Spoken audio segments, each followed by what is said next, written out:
सब लोग थे। कोई एक युवक दाढ़ी वाला को दे जल्दी सब लोग थे। तो जब उसको हम सुनाने लगे तो बहुत बढ़िया उसने कहा था कि गुरु जी बाकी सब तो ठीक है, पर ऐसी अवस्था में भगवान ने ऐसा क्यों किया, क्या कहोगे आप? तो जब व्यक्ति के अंदर मोह ममता जब भर जाता है तो उस समय आप अमृत की बरसात करो, वो किसी काम की नहीं होती है, क्योंकि वो इस तरह से डूबा हुआ है, ग्लानि में, दुख में, शोक में वो डूबा हुआ है। तो उस वक्त कोई व्यक्ति शोक में डूबा हो और आप पहुंचते ही बिल्कुल वहाँ वेद वेदांत की बाणी शुरू कर दो समझाना, कुछ उसके अंदर ठहरने वाला नहीं है, चाहे आप मूल पटक डालो। दाढ़ी वाले के पास जरूरी। तो कृष्ण भगवान सोचे कि अब ऐसा करते हैं कि इनको वही तुरंत विचार बनाते हैं, तैयारी बनाते हैं कि भैया ऐसा करते हैं कि हम सुबह सब लोग पितामह के पास चलते हैं दर्शन करने के लिए। कहाँ? पितामह के पास, क्योंकि 6 महीने से सरसैया पे पड़े हुए हैं, वो भी इंतजार कर रहे हैं। तो सुबह हम सारे लोग चलते हैं। युधिष्ठिर जी ने कहा ठीक है केशव, कोई बात नहीं। वहाँ से केशव चले जाते हैं, अर्जुन चले जाते हैं। प्रातः काल का समय होता है, ये नगर में ढोरा पिटवा देते हैं कि हम सब लोग चलते हैं पितामह के पास, जहाँ पर पड़े हुए सरसैया में। पर्वतो नारदोधम्यो भगवान वादराड़ा बृहदस्व भरद्वाजा सशस्यो रेणुका सुतः। रेणुका सुतः कौन? परशुराम जी। सब लोगों ने सोचा भैया वहाँ जल्दी चलो, नहीं तो फिर समझ लो परशुराम का काम क्या है। अगर जैसे अपने आश्रम में होता था ना कि सभी लोग ध्यान पहुंच जाओ, नहीं तो 2-4 गुरु डंडा गुरु रहते थे, कमरे कमरे ढूंढ के पहुंच जाते थे डंडे की बरसात लोकेश जैसे। हाँ, तो सब लोग डरते थे कि भैया सभी लोग पहुंच रहे हैं, परशुराम वहाँ पहुंच रहे हैं। दूसरी बात कि आज इतना सुंदर संवाद होगा, एक महापुरुष जो इच्छा मृत्यु का वरदान लिए हुए सरसैया में पड़ा हुआ है, आज उसके वाणी से क्या निकलेगा, कोई कल्पना इस बात को नहीं कर सकता है। कहते हैं अनुभव, ठीक, शिव जी ने हमेशा सती जी को अनुभव ही सुनाया, लेकिन उनके दिमाग में नहीं धसा ये बात। निज अनुभव कहोगे ऐसा, मीठा ही न जीवन के कलेसा। तो कहने का मतलब निज अनुभव, आज पितामह का बहुत सुंदर संवाद होगा, उपदेश होगा। और वैसे भी इस बात को करना चाहिए पालन हम लोगों को भी। अगर गांव भी हम जाते हैं या अपने से, हमेशा जीवन में जो अपने से बड़ा हो, जो अपने से शिक्षित हो, उसका साथ धारण करना चाहिए। क्योंकि हकीकत बात है भी, आप सुनेंगे आगे शायद कल भगवान के जैसे वहाँ तक पहुँच ही जाए कि जैसा रंग वैसा संग। जैसे हम लोगों का साथ पकड़ेंगे वैसा ही तो रंग चढ़ेगा हमारे अंदर। अच्छी का साथ धरेंगे, अच्छी बातें मिलेगी, अच्छे ज्ञान अर्जन मिलेंगे। तो जब सब समझ गए कि सब लोग चलेंगे, तो उसमें देखिए इंसान की तो बात ही छोड़िए, देवता भी सब पहुंच गए। पर्वतो नारद, यानी पर्वत भी सब रूप बदल करके, नदियां भी सब आज वहाँ अदृश्यात्मा के रूप में या मनुष्य के भेष में सब वहाँ पहुँच जाते हैं। कहाँ पर? जहाँ पितामह सरसैया में 6 महीनों से पड़े हुए हैं। जैसे ही वहाँ केशव सबसे पहले पहुँचते हैं, केशव प्रणाम करते हैं, पितामह प्रणाम, देख के मुस्कुराते हैं। युधिष्ठिर जी प्रणाम करते हैं, युधिष्ठिर को आशीर्वाद दिए। अर्जुन भी, नकुल सहदेव इत्यादि सबको प्रणाम, सबने प्रणाम किया, सबको आशीर्वाद दिए। उसके बाद भगवान कहते हैं कि प्रभु यानी पितामह, आपको तो पता चल ही गया होगा यहाँ का इंद्रप्रस्थ के राजा बन चुके हैं कौन? युधिष्ठिर जी। इनको कुछ उपदेश दे दीजिए, क्योंकि बहुत व्यथित है, बहुत दुखित है, उनके अंदर आत्मग्लानि है। तो पितामह ने बहुत सुंदर उपदेश दिया युधिष्ठिर जी को। क्या कहते हैं कि हे राजन, अब राजा हो गए हो भाई, हमारे तो जो रिश्ते में हो बात की बात है, लेकिन अभी आप एक राजा हो। उन्होंने कहा कि दान धर्मान राज धर्मान मोक्ष धर्मान विभागशः स्त्री धर्मान भगवत धर्मान समासव्यासयोगतः। दान धर्मान, उन्होंने फर्स्ट बात कहा कि राजा का कर्तव्य क्या होता है? दान धर्मान, यथाशक्ति, यानी यथा भक्ति, यथाशक्ति यथा भक्ति तथा भक्ति, जिस लायक हो आप। राजा का कर्तव्य है कि यज्ञ आदि स्थान पूजा पाठ भी कराते रहना चाहिए, क्योंकि उससे बहुत कुछ संपन्नता आती है। तो उन्होंने क्या कहा कि दान धर्मान। दूसरी बात ये कलयुग में विशेष प्रगट 4 पद धर्म के कलिमहु एक प्रधान, ये विधि की दान करे कल्याण। कलयुग में तो दान की विशेष महत्वता है। दूसरी बात उन्होंने दान धर्म के बारे में बतलाते हैं कि राजा को हमेशा क्या होना चाहिए? दानशीलता होना चाहिए। दान का मतलब यदि कोई दुखी प्राणी आ जाता है, आप बैठे हो, तो सब काम छोड़ करके पहले उसको कुछ दो।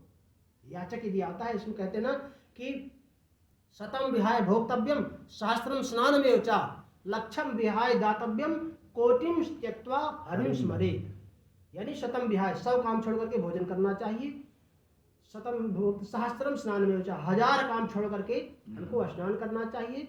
और लक्षम विहाय दातव्यम, कोई याचक आ जाता है तो हमसे कुछ लेने नहीं आता है, अभी तो हमको बहुत कुछ देने आता है। देने क्या आता है? हमको शिक्षा देने आता है। यदि आप कुछ करते जाओ, नहीं तो आज हम जिस स्थिति में हैं आपको भी देरी ये नहीं समझते- लगेगी। समझ नहीं पाते लोग। तो वो हमसे कुछ लेने नहीं आता है। जो याचक आता है हमको कुछ देने के लिए आता है, शिक्षा देने के लिए आता है, तो हमको क्या करना चाहिए? नहीं, बेचारे को आपने 10 मिनट 15 मिनट खड़े करा दिया, रुको आ रहा हूँ, खड़ा है, फिर कुछ लगा है रामधुन में, बाबूजी है रुको आ रहा हूँ। सबसे गलत बात। लक्षम विहाय दातव्यम, आपका 1 लाख काम पड़ा है, उन कामों को भी छोड़कर सबसे पहले जो कुछ भी हो यथाशक्ति सबसे पहले उसको प्रदान करो आप। ठीक। कोटिम त्यक्त्वा हरिम स्मरेत। लोग कहते हैं पहले काम से फुर्सत हो जाओ फिर उसके बाद भजन करो। नहीं, गलत बात है। भगवान ने नहीं कहते सुबह शाम तक लगे रहो, 1 घड़ी आधी में पुण्य याद, लेकिन पहला स्थान रखो, स्नान के बाद पहला स्थान रखो। क्या? कोटिम त्यक्त्वा हरिम स्मरेत। स्नान करने के बाद जितना भी समय आपको 1 मिनट 2 मिनट 4 मिनट जितना भी टाइम हो, भगवान के सामने नतमस्तक हो जाओ।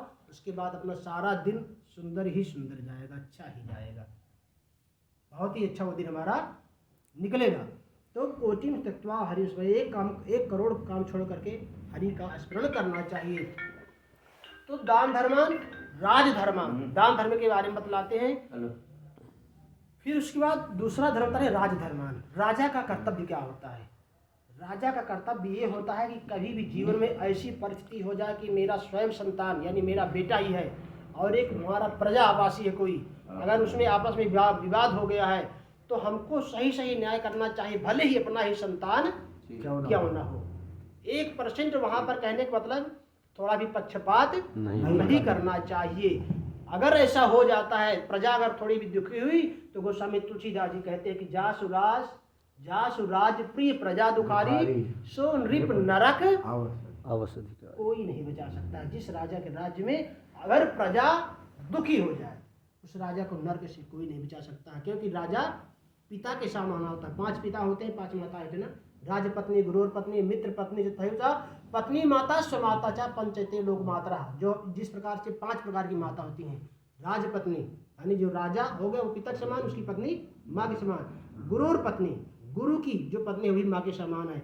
मित्र पत्नी, अगर अपना कोई मित्र है तो उसकी भी पत्नी माँ के समान होती है। भूल करके भी जीवन में गलत दृष्टि या उससे मजाक किसी भी तरह का जिंदगी में नहीं करना चाहिए, क्योंकि शास्त्र में नीति में हमारे वर्णन है कि अगर ये हमारा सच्चा मित्र है तो उसकी पत्नी हमारी माँ के समान है।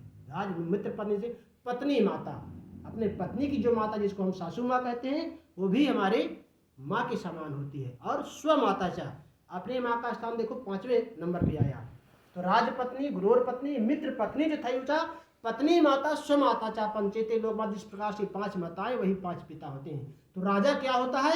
एक पिता के समान होता है।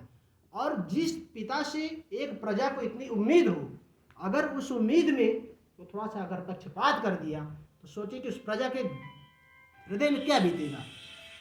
तो फिर वही कहानी होती है कि मुई खाल की सांस जो, सीधी सी बात है। कहते हैं कि जब हम जिसका कुछ नहीं अनिष्ट कर सकते हैं, जिसका आप कुछ नहीं बिगाड़ सकते हो, कहते हैं कि मौन रहना सबसे बड़ा जवाब है। अगर हम किसी के साथ भिड़ नहीं सकते हैं तो आप अगर इससे सुना दिए तो समझो कि उसका तो काम तमाम हो गया है। तो कहने का मतलब कि अपनी जो भी समस्या हो इनके सामने रखो। दुनिया के सामने रखोगे तो हंसे जाओगे, दुनिया मजा लेगी। इनके सामने रखोगे तो उसका निराकरण निकलेगा। और कहते हैं ना कि ये देर करते हैं, इनके राज्य में देर है अंधेर नहीं है। तो प्रजा को जो उम्मीद है, राजा को यही कर्तव्य होता है कि हमको कभी भी चाहे अपना ही संतान क्यों न हो, लेकिन निर्णय में हमको पक्षपात नहीं करना चाहिए। राजा का ये कर्तव्य होता है। राजधर्मान मोक्ष धर्मान विभागसा, मोक्ष धर्म का भी उद्देश्य मतलब कि राजा को समय पर प्रत्येक हमेशा बीच बीच में सत्कर्म कराते रहना चाहिए, जिससे मोक्ष धर्मान, जिससे मोक्ष की प्राप्ति हो। कहते हैं ना यथा राजा था प्रजा। अब देखो वर्तमान में देख लो, जैसे मोदी आ गया तो मोदी की आते ही अनेकों प्रकार से देखो राम मंदिर बन गया। यही राम मंदिर में पहले कहते थे खून की धारा बह जाएगी। हो सकता है बनारस का भी ज्ञानवापी मंदिर भी अब मिलने वाला है, मिल जाएगा। काशी मंदिर इतना स्वर्ग बन ही गया। कहने मतलब कि कोई कुछ कर पाया, कोई कुछ बिगाड़ पाया, लेकिन अभी तक इसके पहले सिर्फ राजनीति बनने न बन पाए, इनके काम भी ना बने और फंसाए रहो, अंधविश्वास में दुविधा में डाले रहो। तो क्या होता है कि यदि राजा जो चाहेगा तो कैसे काम नहीं होगा। तो राजा का कर्तव्य होता है कि सत्कर्म कराते ही रहना चाहिए, जिससे मोक्ष की प्राप्ति हो उसको भी और उसके प्रजावासियों को भी, क्योंकि वो एक पिता होता है और पिता जैसे उपदेश देगा वैसे ही तो संस्कार प्रजा में पड़ेगा। सीधी सी बात है। अभी बहुत सुंदर सुंदर प्रसंग है कि ऋषभदेव भगवान क्या करते थे पता है, अपने 100 पुत्रों को इकट्ठा करके समझाते थे, सारे पूछते थे बताओ मानव जन्म किस लिए मिला हुआ है, शरीर किस लिए प्राप्त हुआ है, हमारा कर्तव्य क्या है। घर के हर प्राणी जो श्रेष्ठ है, जो बड़े हैं, हम लोगों को भी ये करना चाहिए कि अपने घर में जब हम बैठे, हमारी पुत्री है, पुत्र है, पत्नी है, सबको बैठा करके शाम के आधा घंटा ही सही, मोबाइल सब बिल्कुल किनारे, कोई मोबाइल नहीं इस वक्त चलाएगा। आधा घंटा आप एक साथ में बढ़िया भोजन पानी करो, उसके बाद दर दरबार करो, उनकी भी बातें सुनो, उनके दिल में क्या है, उनके मन में क्या है, उनकी समस्याएं सुनो।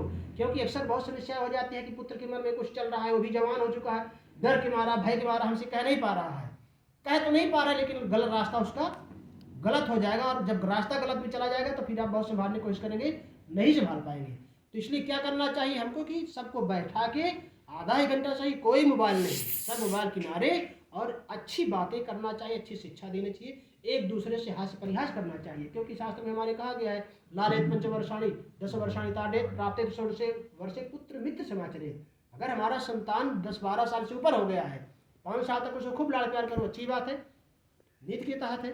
5 से जब 10 तक हो जाए तो उस पर कड़ी निगरानी रखो, ठीक, क्या करता है, कैसे पढ़ाई कर रहा है और कैसा इसका दिनचर्या है इत्यादि, खूब निगरानी रखो उस पर। स्कूल गया है, कौन कौन सा विषय, कौन कौन सा सब्जेक्ट उसको पढ़ाया गया, तैयार कर रहा है कि नहीं कर रहा है, ये बिल्कुल उसकी कंप्लीट कराओ, ठीक। लेकिन जैसे 10-12 साल का हो जाए, 15 साल का हो जाए, तो फिर उसको पुत्र मित्र समाचरेत, फिर वो पुत्र आपका पुत्र नहीं रह गया, फिर तो मित्र जैसे हो गया, और उससे बिल्कुल मित्रवत व्यवहार, हास्य परिहास, सब ये नहीं कि वो लड़का है तो अपने तरफ मुँह फुलाए बैठे हो, और वो बेचारा देख रहा है कि पापा हमारे तरफ निहार भी नहीं रहे हैं, तो वो भी अपने में मस्त है।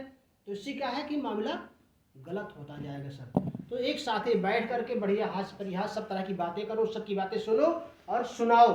इससे क्या होता है कि एक दूसरे से खुले रहेंगे, जब एक दूसरे से खुले रहेंगे तो आने वाले समय में कोई समस्या नहीं आएगी।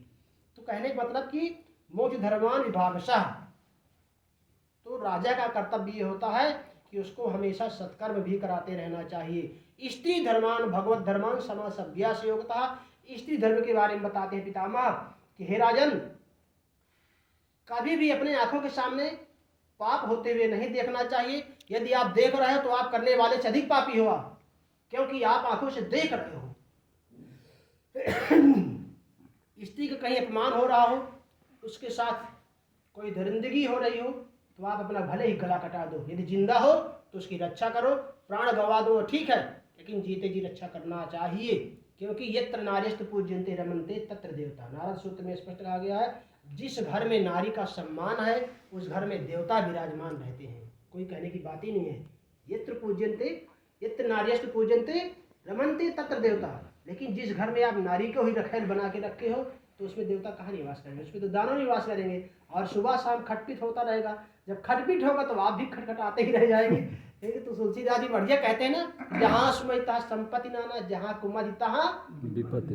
सीधी सी बात है। तो कहने का मतलब कि सबको समझा के, सबको मिला के, सबको ले करके चलना है, ये राजा का या मुखिया का कर्तव्य होता है।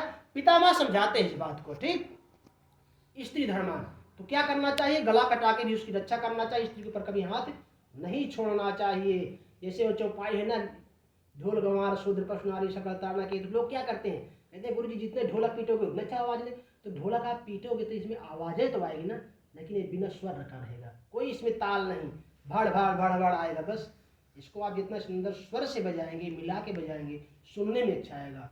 तो इसी प्रकार से ढोल को क्या करना चाहिए, स्वर से, लय से, ताल से आप बजाओगे, अच्छा इसमें से राग निकलेगा। गंवार, कोई गंवार है, वर्तमान का टाइम ये चल रहा है कि यदि गंवार से, यानी जो दुष्ट हृदय वाला उससे आपको काम निकालना है तो उसको साफ सुथरा कहो भैया। यदि आप कहोगे भैया तो कहेगा बाबूजी आज्ञा है, आज्ञा दो, क्या करना है, कह दो भैया हर जोतना है, जाकर के 1 बीघा जोत के, तो जोत के आएगा वो, क्योंकि आपने वाणी के द्वारा उसको मिला लिया। और उसको यदि आपने कहा दिया जाए काम करके आ, तो पहली बात तो कभी करेगा नहीं। यदि डर भय कर भी दिया तो सत्यानाश करके आएगा। तो कहने का मतलब कि वाणी का उपयोग करो, बुद्धिमानी दिखाओ। वाणी हाथिन पाइया, वाणी हाथिन पाए। इस वाणी के द्वारा हम हाथी के ऊपर बैठा के नगर घुमाया जा सकता है, और इस वाणी के द्वारा हाथी के पैरों के नीचे भी कुचलवाया जा सकता था। एक जुलाहा था बहुत सुंदर फर्स्ट क्लास जो है रेशमी वस्त्र चद्दर बनाया और चद्दर बना के बेचने चल दिया। संजोग बस एक नगर में पहुंच गया। राजा ने कहा जुलाहे बहुत सुंदर वस्त्र बनाया हो, चद्दर बनाया हो, किस लिए है? राजा साहब मैं सोच रहा था कि आप मर जाएंगे तो आपके लिए काम आएगा इसीलिए लेके आया हूँ। देखिए उसकी नादानी। राजा ने कहा जुलाहे राजा साहब कब मरेंगे तो बात ही बात है, पर ये चद्दर तुम्हारे लिए जरूर काम आएगा। उसको तुरंत महावत को आदेश दिए, हाथी के नीचे उसको कुचलवा दिया गया और वही चद्दर रेशमी सुंदर वस्त्र उसको उड़ा दिया गया। काल ये लो तुरंत। और वही कह दिया होता कि राजा साहब मैं सोचा था कि आपके सिंहासन के लिए सुंदर स्वरूप का ये चद्दर बिछाने के लिए देखो कितने स्वर्ण चांदी मुद्रा उसको इनाम में मिल गए होते। तो कहने का मतलब कि बातन हाथी पाइया और बातन हाथी हमें बताते जाना कितना है 10 मिनट पड़ा है। तो कहने का मतलब कि वाणी के द्वारा वाणी ऐसी बोलिए मन का आपा खोए औरन को शीतल करे, शीतल आपा सीधी सी बात। वाणी ऐसा बोलिए तो इस प्रकार से वाणी का सदुपयोग करना चाहिए। तो उन्होंने कहा मोक्ष धर्मान स्त्री धर्मान। तो वहीं पर द्रौपदी खड़ी थी, हंसने लगी। पितामह ने कहा कि देवी आप हंसी क्यों? एक कुलीन स्त्री इस प्रकार से हंस नहीं सकती है। द्रौपदी ने कहा पितामह ये ज्ञान उस दिन आपका कहाँ चला गया था जिस दिन भरी सभा में मेरा निर्वस्त मुझे किया जा रहा था। मैंने आपकी तरफ सबसे पहले दृष्टि उठा के देखी, आपने नीचे सिर कर लिया। पितामह ने कहा बेटी जैसा खाए अन्न वैसा होए मन। इसलिए उसी का परिणाम था कि मैं आज 6 महीनों से सरसैया में पड़ा हूं और एक बाण हमारे जो विधा हुआ है 2000 बीछियों के डंक के बराबर दुख यानी दर्द हो रहा है। जिसको एक साथ एक बीछी मारती तो क्या स्थिति हो जाती है, और 2000 बीछी किसी को मार दें इतना तकलीफ एक बाण में है जो पितामह के पूरे शरीर में अंगूठे से लेके और यहाँ कंधे तक छिन्न भिन्न है। और उसके बाद भी जब वहां अर्जुन पहुंचते हैं, पता है उनको सिर लटका हुआ था, अर्जुन की तरफ इशारा करते हैं तो अर्जुन ने पुनः समझा तकिया की कमी है, ये तकिया भी बना दिए बाणों का। तो कहने का मतलब कि उन्होंने कहा बेटी ये बिल्कुल सत्य बात है, लेकिन मेरे अंदर भी कुछ कुभाव आ गए थे क्योंकि मैं उस समय दुर्योधन का अन्न खा रहा था। उसी का परिणाम है कि आज मेरे शरीर से एक एक रक्त का बूंद निकल चुका है। आज मेरा जो मन है स्वच्छ हो गया है। स्त्री धर्मान भगवत धर्मान समासभ्यास योगा। स्त्री धर्म के बारे में भागवत धर्म के बारे में सुंदर उपदेश देते हैं और बहुत सुंदर कहते हैं युधिष्ठिर आपको जो कुछ मिला है ये भगवान का प्रसाद मिला हुआ है। भूल करके भी ये मत सोचो कि आपने राज्य जीता है। गीता में है वो श्लोक कि द्रोणम च भीष्मं च जयद्रथं च कर्णं तथान्यान्यपि योधवीरान् मया हतास्त्वां जहिमां व्यतिष्ठ युद्धस्वजेतासि रणे सपत्नान्। पितामह कहते हैं मया हतास्त्वां युधिष्ठिर 5 पांडवों में मिल करके लड़ते ना तो भी मेरा एक रोआ भी नहीं टेढ़ा कर सकते थे, रोया भी नहीं टेढ़ा कर सकते थे। इच्छा मृत्यु का वरदान लिए आप कोई मुझे अपने सामने से हटा सकते थे? नहीं। द्रोणम हकीकत तो यह है कि द्रोणम च भीष्मम च जयद्रथं च इन किसी को भी लोग नहीं जीत सकते थे, लेकिन कौन जितवाया? द्वारका देश की तरफ देखते हैं कि मुस्कुराते हैं कि उसको देखो जो कुछ मिला है उसका प्रसाद मान करके ग्रहण करो।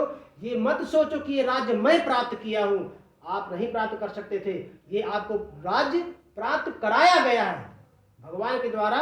इसलिए इसको प्रसाद के रूप में ग्रहण करके और आनंद से जो राजा का एक कर्तव्य होता है स्त्री धर्मान भगवत धर्मान समासभ्या संयोगता, इसका सही पालन करो। बस यही राजा का कर्तव्य होता है कि कभी देखना दुखी प्रजा न होने पाए। इस प्रकार से बताते हैं। अब उपदेश देते हैं, उसके बाद कहते हैं चलो अब सब लोग साइड हो जाओ और द्वारकाधीश की तरफ देखते हैं। कन्हैया अब हमारी